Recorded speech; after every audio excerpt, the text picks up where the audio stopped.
What is going on, everybody? Happy Thursday to everybody out there. This is episode 21 of Let's Be Frank with your host, your friendly neighborhood bull, Frank Mattis, brought to you by the Old City Sports Network.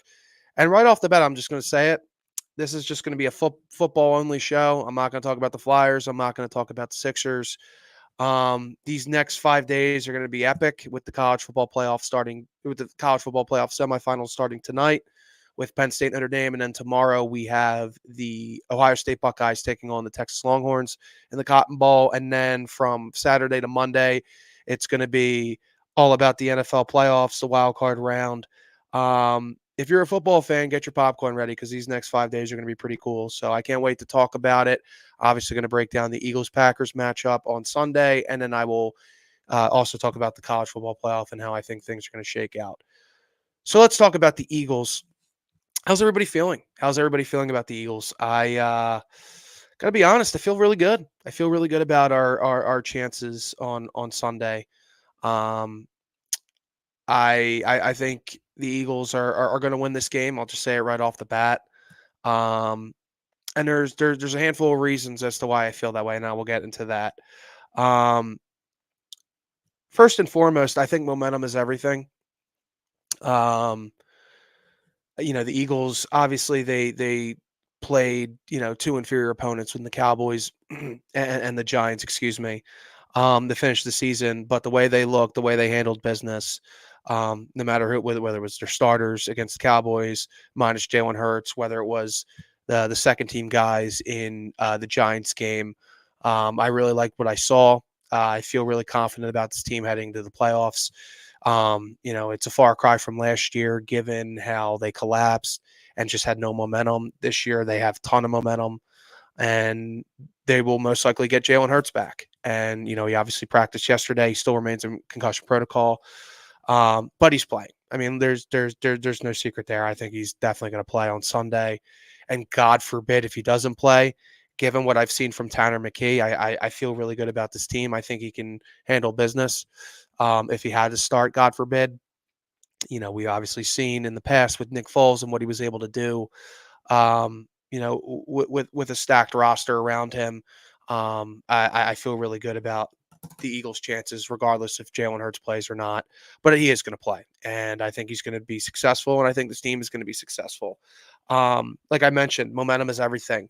And if you look at the Green Bay Packers last year, they had all the momentum in the world going to the playoffs. They finished the season with a 3-game winning streak. They clinched the playoffs despite being a 10-point dog in Jerry World against the Cowboys, who were the 2 seed. They lit them up like a Christmas tree, and it was a bit of a coming out party for Jordan Love. I was very impressed with how he played, and when he plays like the way he played there, he can do some great things in this league. And I kind of became like a believer going forward to him. And then they almost beat the San Francisco 49ers, who represented the NFC, obviously, in the Super Bowl last year. So they ended the season with tons of momentum, and did a lot of good things in the end of the year, going into 2024. And a lot of people were very high on the Green Bay Packers going into the season. And I think obviously they had a good year. They made the playoffs again. They improved from 9-8 to 11-6. And this is a solid team. I mean, you look at their numbers across the board, it's pretty solid.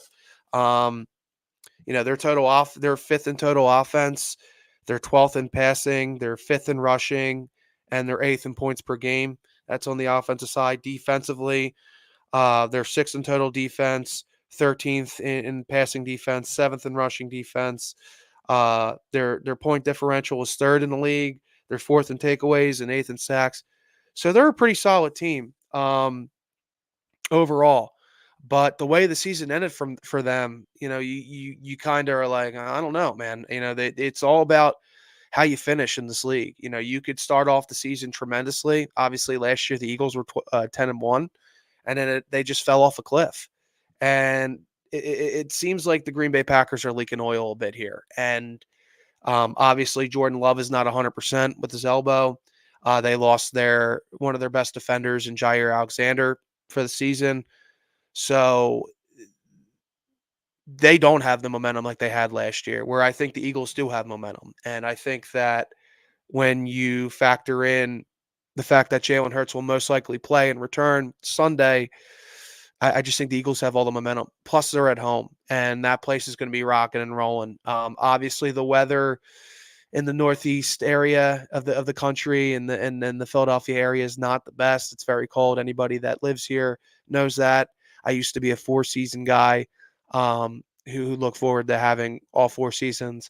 Not so much anymore. I'm getting really sick and tired of the cold. It absolutely sucks. And if you live in an area where you get warm weather all year round, I envy you greatly right now. It sucks. It's cold. It's bitter. It's no fun, but that's not going to stop Eagles fans. Despite the weather, I think the Eagles fans are going to show up in droves, and I think that they're going to be revved and ready to go and cheer on this team as they look to beat the Green Bay Packers. And I think playing at home in that environment is one of the best environments in all of football, playing in Philadelphia, and I think that that's going to help the Eagles. And despite the stats, which are pretty good for Green Bay, I think the Eagles are more of a complete team than the Green Bay Packers. They don't really have a whole lot of weaknesses, as I talked about throughout the year. They're pretty much solid to excellent in all position groups. I don't see a position group where I'm like, oh, I don't know. I mean, they really don't have a lot of weaknesses. Even the fact that Jalen Hurts had a down year statistically, I don't think that tells the whole story. Um, I think they just haven't really asked Jalen Hurts to do a whole lot, and the passing numbers have kind of suffered a bit. But I think when it's on and when they need to throw the ball, I think that they're fine, well, more than fine. I think that they're very good. They obviously have two really good wide receivers, a good tight end when healthy. So this is a complete team, and I don't really see where Green Bay has the advantage over the Eagles. Like I really don't see like where are they better at? Because you know, quarterback, I like Jordan Love. I am a believer, but he's banged up in his elbow. Um, and you could argue, well, Jalen Hurts has the concussion, but I think the whole concussion protocol thing is precautionary in terms of why he hasn't been cleared. I think that he will play, and I think he'll be fine. So I think that I still give the advantage to Jalen Hurts over Jordan Love. I think it's close, but I think given Jalen Hurts' success in the playoffs, going to a Super Bowl and how he played in that Super Bowl, it's hard to overlook that. So I give the advantage to him, Jalen Hurts. That being in terms of rushing, I think they're both very formidable teams running the ball. But how can you not give the nod to Saquon going over 2 grand? Josh Jacobs is excellent. I had him on my fantasy team, and he's obviously a top 5 running back, but I think Barkley is the best running back in all of football. So I give the Eagles the advantage there. Wide receiving core, I think Green Bay's good, not great. Obviously, Christian Watson's out. That's going to affect their ability greatly to stretch the field and open things up underneath and scheme guys open. I think Green Bay does a really good job of scheming the receivers open. Um, but I think the Eagles, with AJ, Devontae, they don't have a receiver that's better than those guys. So obviously the Eagles have the advantage there. Offensive line, I think Green Bay's solid, but the Eagles are elite. Um, they still have one of the best offensive lines in football. A tight end, I guess you could maybe give the Packers the advantage because, well, I shouldn't say guess. I do give them the advantage there at tight end. I think Tucker Kraft's been really good this year. He's been very productive, and Dallas Goedert. I don't know how many times Eagles fans have said he's a top 5 tight end when healthy. They have to add that when healthy caveat. And at this point, it's I don't like Dallas Goedert. I think he's a good player, but you know he's just not available. And at some point, you kind of got to dock him for that. So I would so far quarterback, running back, receivers, O line, I give the advantage to the Eagles, but tight end I'd give the advantage um to the Packers. And then if you look at their pass rush, Rashawn Gary's a very good player. Um, they have some talent there. If you look at their depth chart here, Kenny Clark's a solid player, but I think the Eagles with I think what Jalen Carter did alone this year, I think he's better than all those guys, at least for this year. But Green Bay did have better sack numbers, so it's kind of close.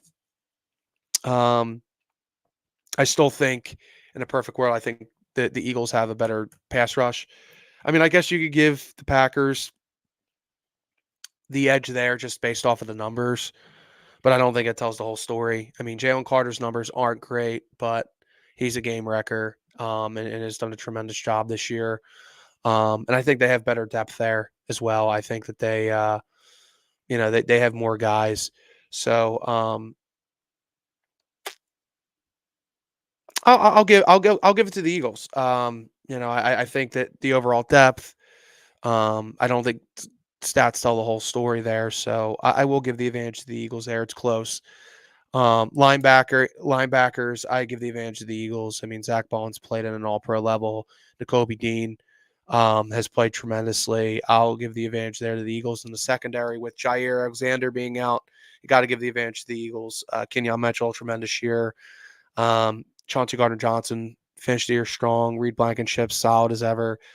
Cooper DeJean, came in here and did a lot of good things for us this year. Darius Slay finished the year very well, very productively. I give the advantage to the Eagles there, and it's not to say Green Bay is horrible. I just think Green Bay does a lot of good things. I just think the Eagles are better. I just think the Eagles like they where Green Bay is solid to very good at. I think the Eagles are great. Like look at the running, like look at running back. Like Josh Jacobs is as good as any running back in the NFL. Saquon's just the best. You know what I mean? Packers always have a solid O line. The Eagles have one of the best. Packers have a really good have a solid receiving core. The Eagles have two number one wide receivers. The Packers are good on the D line, but the Eagles have better depth. Um, they're solid in the secondary, but the Eagles, have just had a better year. It just comes down to the Eagles are just simply a better team, and the spread is 4.5, and I think that's solid. Um, in terms of what I think it checks out. I think it's a good line. I think the Eagles are going to win this by two scores. I think they're going to win this game 26-17. I think Jalen Hurts will play. I think he will be effective, and I like the Eagles across the board in terms of matching up in terms of position groups. You could maybe give the nod to head coaching with Matt LaFleur. I think Matt LaFleur has done a really good job post Aaron Rodgers of kind of picking up where they left off with him when he won the MVP twice. I think they've done a good job. They're obviously a model of consistency. I mean, the last 31 years, they've had three quarterbacks. I mean, there's something to be said about that. I have nothing but respect for the Green Bay Packers and their organization, but they're leaking oil. They're banged up in some key spots. Um, losing Jair Alexander's big, especially going up against AJ Brown. Um, they just, them going to Philadelphia. It's not like they're going to a place where weather's not a factor. No, obviously they're in Green Bay, but um, you know, just that home vibe. Like it's nothing like there's nothing like Philadelphia in the playoffs. I mean, that is a very difficult place to play. It just is. I think that plays a factor. The Eagles, like I said, they're like Green Bay's good, but the Eagles are better in pretty much every single position group, and momentum matters. Uh, Green Bay's leaking oil at the wrong time, and I think the chickens are going to come home to roost for them. And I think the Eagles win 26-17. I think the Eagles are better everywhere, and they have the momentum, and I think that that's going to be on full display on Sunday. So I feel really good about the Eagles going into the playoffs. I really like where they're at. I think Jalen Hurts is going to play. I think he's going to be fine. And I like the way this team is playing, whether it was the first team in the Cowboys game taking care of it, taking care of business, or the second team guys going up against the Giants. Again, it was a meaningless game, but it goes to show you, what Howie Roseman has done and a great job that he's been able to do. Uh, Building up this roster. These guys are, whether it's the first or second team, they're pretty good guys, pretty talented players across the board. I like I said, like I really like what I see from Tanner McGee. I have no problem if Tanner McGee's our backup quarterback next year. I like what I see, um, and I going to the playoffs. I feel really good about the Eagles. I really do, and I think you should too. I think that this could be potentially a very good postseason for the Eagles. I think they can win it all. Um, there's some good teams in the NFC. Obviously, the Lions had the one seed, but I do think the injuries are going to affect them. And if the Eagles can win two playoff games and go to Detroit uh, unscathed, I like our chances there potentially if Detroit wins their first playoff game. But I feel good. I feel good. I feel like this could be a very special season. I do think that this team can win it all, but it starts Sunday, and they obviously have to win four. They have to win four games in order to hoist the Lombardi for the second time. But I feel good about it. As far as the rest of the playoffs are concerned, we can kind of go over that. The first matchup on Saturday is the Chargers at the Texans. The Chargers are currently a 3-point favorite. I think the Chargers win that game. I don't know what to think about the Texans.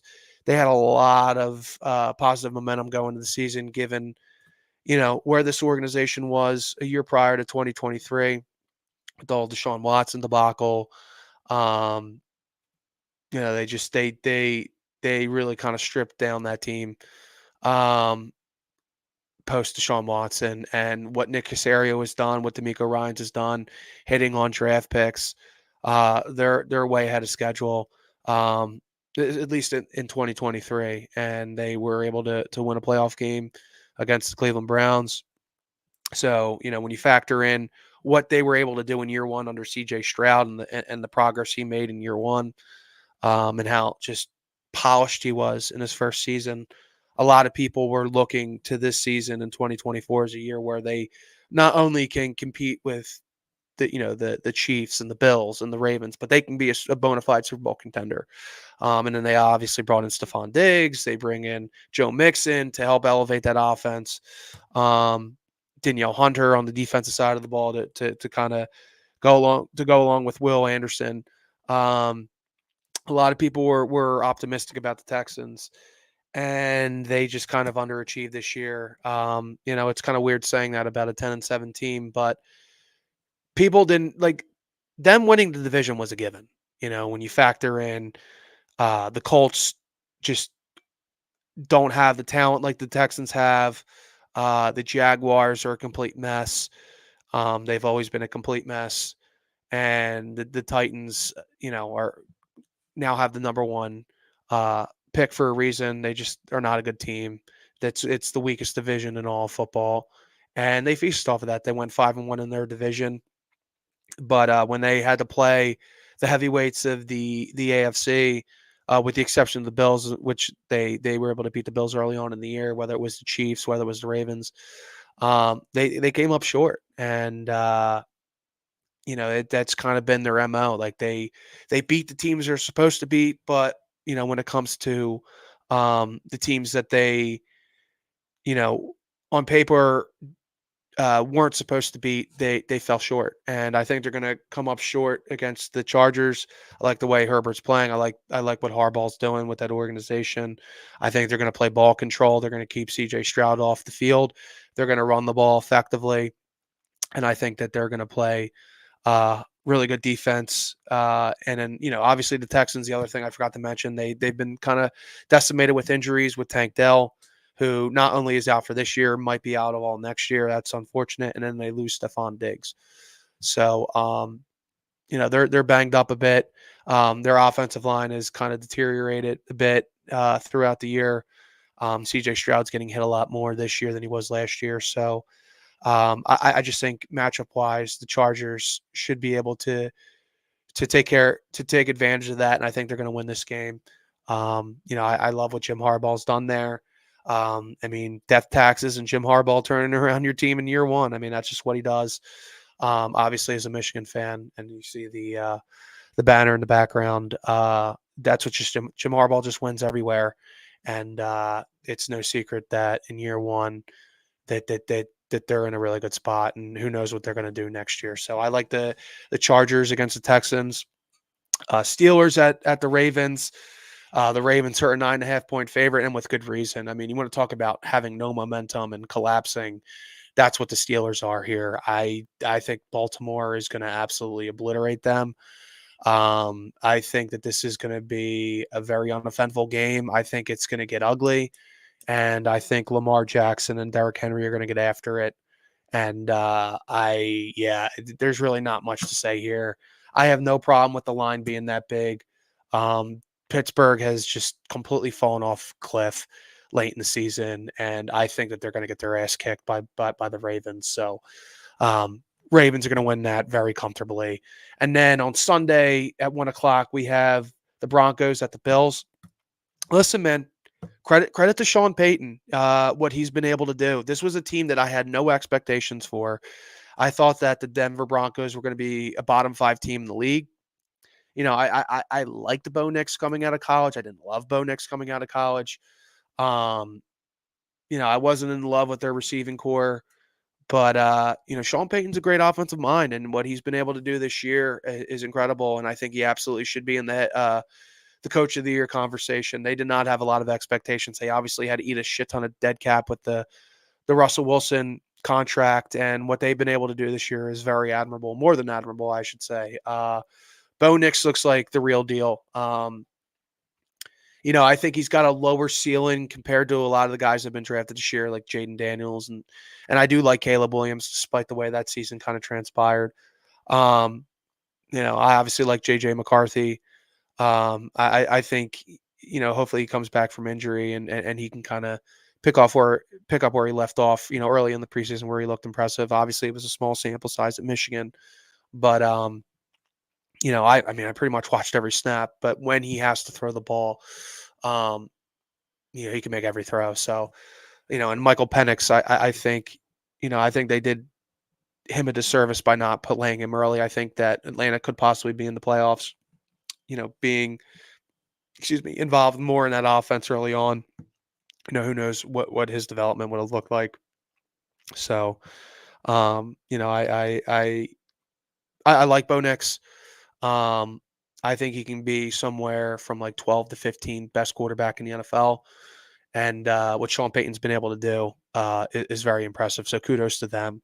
But they're going up against the buzzsaw and Josh Allen. And I think Josh Allen, to me, it'd be very easy to kind of give Lamar the MVP, his first 4,000-yard passing season. That he's in the 4,900 club, that being 4,000 passing yards, 900 rushing yards. He's been super productive this year, but Buffalo has less talent than Baltimore and what Josh Allen's been able to do. I mean, they kind of had to gut their roster a bit. They had a cut bait from Jordan Poyer, Stephon Diggs, Mitch Morris, their center. They kind of had to gut their roster a bit since they paid Josh Allen and what Josh Allen's been able to do. I mean, he's like a man amongst boys. It's kind of his world, and we're all living in it. He's my MVP. I think context matters, and stats don't always tell the full story. I wouldn't lose sleep if they gave it to Lamar. 4,000 yards passing, 900 yards rushing. That is very impressive. But what Buffalo's been able to do, despite getting rid of some of their key guys that helped them um, dominate the AFC East and been one of the elite teams in the NFL the last couple years. Um, what they've been able to do despite not having those guys anymore, I think speaks volumes to how good Josh Allen is. He's my MVP personally. Um, so I think that, with that being said, I do think, the spread is 8.5. I think I wouldn't be surprised if Denver covers.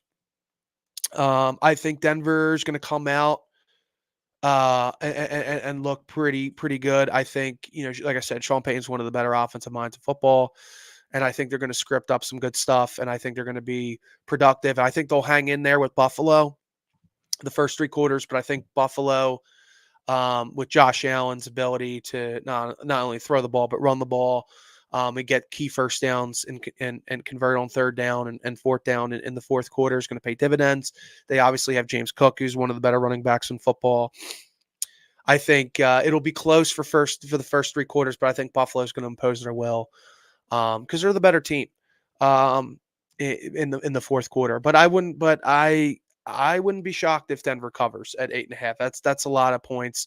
Granted, I think Buffalo's clearly the better team and Denver's a young team, but um, I think Sean Payton's gonna have some things cooked up early on in that game that kind of keep them in the game early on. But I do think Buffalo's going to pull away in the fourth quarter, so I'm picking Buffalo. Obviously, I'm picking the Eagles against the Packers. I just Green Bay is a solid team, but in a lot of ways, what Green Bay does good, the Eagles do better, and momentum matters. Green Bay's leaking oil. I think Philadelphia's going to win this game by 2 scores. I think they win 26-17. And then we got 2 games that I think are very interesting. We have the Commanders at the Buccaneers. Tampa Bay is currently a 3-point favorite. Death taxes and Mike Evans getting 1,000 yards. Um, credit to Baker Mayfield what he's been able to do. I mean, you could argue he's a top 10 quarterback in the NFL. I mean, he's really resurrected his career in Tampa. He's done a lot of good things, and they've been banged up throughout the year. They obviously lost Chris Godwin. Mike Evans was on IR. Um, but he's weathered the storm and um, you know, rode the ship, so to speak, no pun intended. Um, in Tampa Bay, and credit to him. But Jaden Daniels, has been a life preserver for the Commanders, an organization that had been a complete mess. Obviously, um, they are removed from the debacle that was the Dan Snyder era in Washington. Dan Quinn has come in there and changed that whole thing around. They have a really good coaching staff as well. Cliff Kingsbury has done wonders for Jaden Daniels. I think the Commanders are going to pull it off. I think the Commanders are going to pull it off. Tampa obviously has a ton of experience in the postseason. I believe this is 5 straight years that it's 4 straight years they've won the division, 5 straight years that they've been to the playoffs. But and this is like the Eagles Eagles and Packers. This is another week 1 rematch between the Commanders and Buccaneers. Um, I don't know why. I just have a feeling. I have a feeling the Commanders are going to pull off an upset. I think this is a different Jaden Daniels than what the Buccaneers saw early on in the year. I like Todd Bowles in what and what he's been able to do. I think he's an underrated head coach. He just kind of goes about his business, and a lot of people felt that the Bucs would fall off a cliff once Arians was no longer the head coach. Once Brady obviously retired, but it's business as usual in Tampa Bay. But I have a feeling about the Commanders, um, given how Jaden Daniels plays in the fourth quarter. I think it's going to be potentially a wild game. But it's one of those things where you just have a feeling. And I just have a feeling that Jaden Daniels is going to pull off the upset and get out of Tampa Bay with a W and extend the Commander's season. I don't I'm not I don't have a strong conviction. Obviously, if Tampa Bay wins, it's not surprising at all. They have the experience, something that Washington doesn't have. But I think the Commanders are going to play with their hair on fire, and um I think Jaden Daniels is the real deal, and they obviously finished the season uh, pretty strong. I mean, they won 12 games this year. I mean, and their rookie quarterback looks like he's been playing in the league for quite some time. And I just think that as good as Baker Mayfield is, I just think Jaden Daniels is very dynamic, and I think they're going to pull it off. So I have the Commanders winning there. And then Monday night, the Vikings are at the Rams. I like Minnesota here. I know Sam Darnold laid an egg against the Lions in that game for all the marbles for the division for the 1 seed. I think Minnesota's a better team. I don't know what to think about the Rams. Their defense is playing very well. And I'll just say this: I think that their pass rush is going to be one of the best pass rush units in the NFL for the next 5 years. They absolutely hit a home run with Jared Verse and some of the guys that they've drafted over the last couple of years. Kudos to Les Snead for developing and or drafting, and kudos to Sean McVay and that team for developing the players that they've drafted. Obviously, Puka Nakua is incredible, but their offense, like you would think, like because the biggest problem with the Rams early on in the year was the fact that they were just decimated with injury and they just couldn't catch a break. And they kind of weathered the storm, and everyone's like, okay, well now the Rams are healthy, especially on the offensive side of the ball. This is where the Rams sort of impose their will late in the season and get a lot of momentum. But their offense just is not that impressive. I don't know what it is. They can't. They're just not productive offensively late in the season, even with all the horses that they have back in the saddle. And I think Minnesota's been more consistent. It'll be a battle between, I guess you could say, master and apprentice with Sean McVay and Kevin O'Connell, who I think is one of the best coaches in the NFL. Both guys are obviously tremendous. Sean McVay is incredible, but I think Kevin O'Connell is really good as well. I think they'll use that stinker on Sunday night as motivation. That being the Minnesota Vikings, I think the Minnesota Vikings win. I like the way the Rams defense is played, but their offense is playing their worst football at the worst possible time. Um, I mean, you could argue, what happened in Detroit with Minnesota, um, them kind of crapping the bed at the worst time, but I think that they have more momentum um, than the Rams, so to speak. I'm not in love with the way their offense is playing. So I think Minnesota wins this game. So I have the Chargers, the Ravens, the Bills, the Eagles, the Commanders, and the Vikings winning in the wild card round. So that will um, that will do it for the NFL. Before I get into college football, I want to let you guys know about decals from Aaron. Obviously, Delco is a very prideful place, and they wear their heart on their sleeve. And why not wear Delco gear literally on your sleeve? With Decals by Aaron, you can go to decalsbyaaron.com, or you can go to facebook.com/decals by Aaron for all your Delco gear. Delco is a very prideful community and a very prideful county, and why not represent Delco by going to Decals by Aaron? They will hook you up with all your Delco needs. And if you're very prideful of Delco, that's the spot to go. So go to facebook.com/decals by Aaron, or go to decalsbyaaron.com and let them know your boy Frank sent you. So let's talk about the college football playoff semifinals. Very, very interested in these finals. I got to do a mea culpa. I was wrong about Notre Dame. You know, I went scorched earth on them after their loss to Northern Illinois, and kind of was like, this is kind of it for them. I have no faith in them. And even in the college football playoff, I even predicted that Georgia was going to shellac them, or essentially handle them and win comfortably. And they've proven me wrong. They have played with their hair on fire in these playoffs. They handled business against Indiana, and then they uh, handled Georgia in that Sugar Bowl, despite all the chaos with the whole terrorist attack in New Orleans. Kudos to Marcus Freeman and what he's been able to build. I think Riley Leonard's playing with his hair on fire. He's playing with some juice, and he's playing inspired football. I love their offensive line. I love their defense, the way that they're playing. So I was wrong about Notre Dame, and I sort of got to do a mea culpa because I basically wrote them off after the Northern Illinois loss. And I thought that they would obviously handle business against Indiana, but I thought that Georgia, even despite Carson Beck being out, I thought that Georgia was going to handle them, and that wasn't the case. It was actually the complete opposite. And I really like them against Penn State, a team that I'm not 100% sold on, a team that I not necessarily a believer in. When your three best wins are SMU, Boise State, and Illinois, that's not saying a whole lot. I don't know how good this Penn State team is. And when Michigan, it's two wins alone against Ohio State and Alabama are more impressive than what Penn State has done in terms of who they've beaten. That's a problem.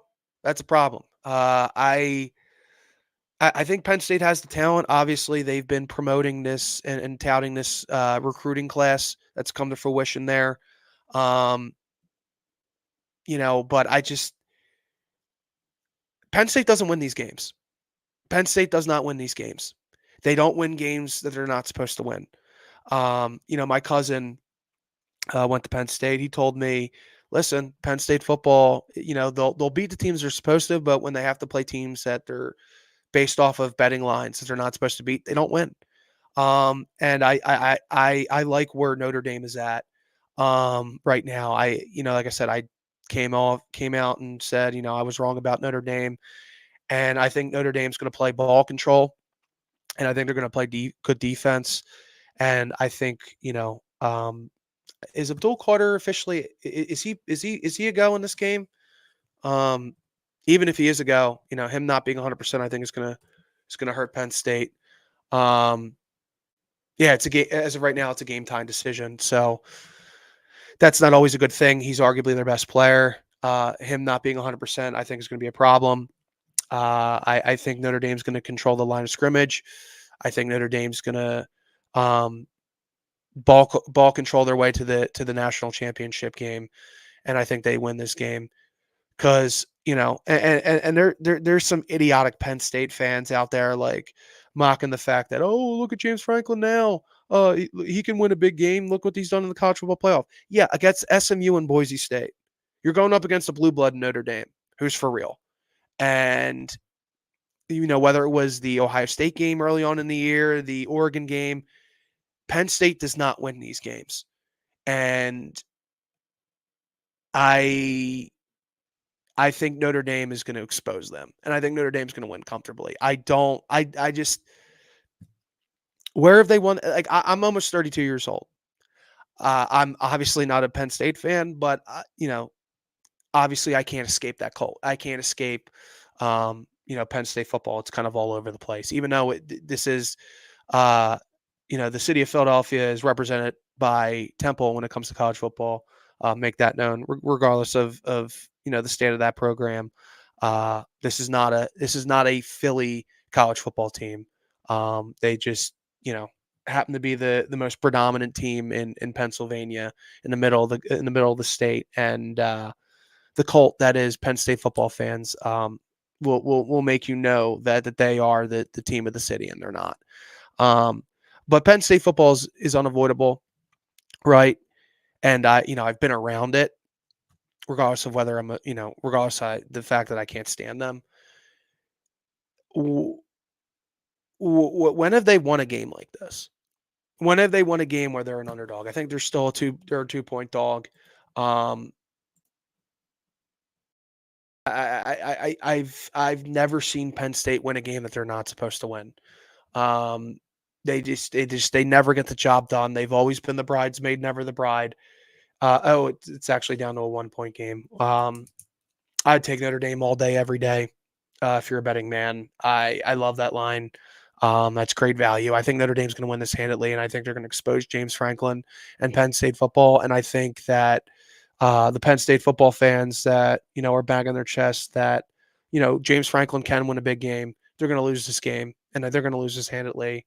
And I can't wait to see it. I can't stand Penn State football. I don't really have any love for Notre Dame as a Michigan fan. But I have more respect for Notre Dame than I do Penn State, and I think Notre Dame's a better team, and I think Penn State's going to get exposed in a big way tonight. So, fighting Irish all day, every day. So yeah, I like them a lot. And then Ohio State and Texas is tomorrow night in the Cotton Bowl. Uh, Ohio State's got all the momentum. Ohio State's got all the momentum here. I think Texas has looked very shaky. They have the talent to go toe to toe with Ohio State. If they played their best football, would it shock me if they pulled off the upset against Ohio State? No, it wouldn't. But Sark's teams are weird. They're always very talented, but they're not always buttoned up, and they kind of play sloppy football at times. And though they've beaten Clemson and Arizona State, which they should have beaten. Um, they just they're just they're not they're wonky, man. They're on shaky legs. Where Ohio State is just buzzsawing through this playoff, whether it be Tennessee, whether it be Oregon. And unfortunately, as a Michigan fan, I have to give them credit where credit is due. But how can you not pick Ohio State against Texas? I mean, they're a 6-point favorite, um, and they have all the momentum. Could Texas make this interesting? Could Texas pull off the upset? I think they can, but a lot of things have to come to fruition, and they have to play complete football for all 4 quarters, and sort of throw the kitchen sink at Ohio State, because Ohio State's throwing the kitchen sink at everybody in their path in this playoff, with the exception of Michigan, because they can't beat Michigan. Michigan has their number; they live rent free. But with this playoff though, Ohio State looks like they're going to run away with this thing. So I have Ohio State winning. Texas could pull off the upset, but a lot of things have to go well, and I just think Ohio State's a well-oiled machine right now. So I have Ohio State winning. I have Notre Dame winning, and then you will get Ohio State Notre Dame national championship. So that should be interesting. I mean, I don't know what I will do if it's Ohio State and Penn State for the national championship. I mean, those are two teams that I hate more than anything. I can't stand their fan base. I can't stand their head coaches. I hate everything about them. Um, that would be rough. That would be rough. I do think Notre Dame uh, will handle Penn State, but I can't say that about Texas and Ohio State. But if it has to be a perfect scenario for Texas to pull off this upset, just the way Ohio State's playing and how wonky Texas is.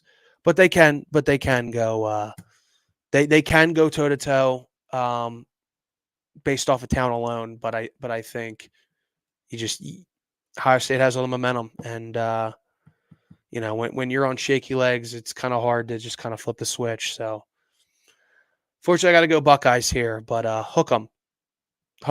Hopefully they pull off the upset, and obviously I don't necessarily have any. I'm not a huge Notre Dame fan. Obviously, I obviously like them more than Penn State, just in terms of liking, not in terms of like. I mean, matchup. Yeah, I obviously like them, but in terms of like who I want to win, obviously you got to go hook them all day, every day. So hopefully Texas pulls off the upset. I don't think so. So it looks like it's going to be Notre Dame and Ohio State in the national championship. I won't know what I'll do with myself. If it's Ohio State and Penn State. That will be brutal. Obviously Michigan a year ago yesterday won a national championship, so I can't complain too much. And they will absolutely be back next year with Bryce Underwood at the helm. Um, but I don't have it in me to um, to be okay with my mortal enemies being successful in Ohio State and Penn State. So that's where I'm at there. That's going to do it for us today. These next 5 days are going to be epic in college football and the NFL. Like I said, I mean, we've gone 43 minutes just talking about football alone and the pro and college football ranks. So, I just wanted to keep it, in terms of just talking strictly about football. There's a lot of intrigue these next 5 days, and I can't wait. I'm really excited. I'm very excited about the Eagles. Very confident in my Eagles, and yeah, I feel really good. I feel really good about this team, and I'm super excited to see what they do in the postseason. So that's gonna do it. That's gonna do it for us today. Um, make sure you follow Old City Sports. Make sure you follow me on Twitter, X at Relatable. Follow me at Frankie the Bull on Instagram, and I will have you covered in terms of all your Philly sports needs, as well as Old City Sports Network. They will have you for all your Philly sports needs. The second 15 podcast will be out later tonight. Make sure you check out my boy Michael Roscoe. Hopefully, we will do something for the postseason. So make sure you check out this network. I think it's going to be a big year for this network. If you guys have if you guys have problems with WIP and the Fanatic as I do, I don't listen to Philly sports talk radio anymore. And this is the main reason why I decided to get into podcasting, because I don't love what I'm hearing. I'm not a big fan of the personalities on radio, and it's, you know, um, if if you think that they're not doing their job right, why not, do the job the right way? And that's why I'm here. And that's why I'm giving you my honest take. And that's why I'm being frank with everything that is in Philadelphia sports. And I want to give you an alternative. And I want, and this network wants to give you an alternative to the garbage that you hear on the radio. This is going to be a big year for us. Make sure you check us out. Make sure you check me out and everybody else on the Old City Sports Network. So that will do it for this week. Hopefully the Eagles will get the W, and hopefully we don't get an Ohio State Penn State national championship. I don't know what I'll do with myself there. That will be the equivalent of hell. That will be my own personal hell if that's the case. But hook 'em and go Fighting Irish. So take care, everybody, and I will see you next week. And hopefully